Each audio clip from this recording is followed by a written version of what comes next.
Justin Song has said that one disadvantage of excessive reliance on flashcards is that you tend to memorize the back of the flashcard in response to only a subset of the front of the card. If the front is a complete sentence, then maybe only after seeing 1, 2, or 3 words, you immediately know the response in the back.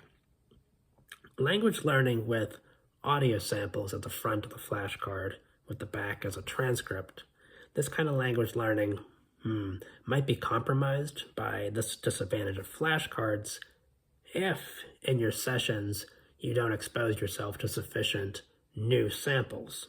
It's also bad if what you're measuring is overall success rather than success in response to new audio files.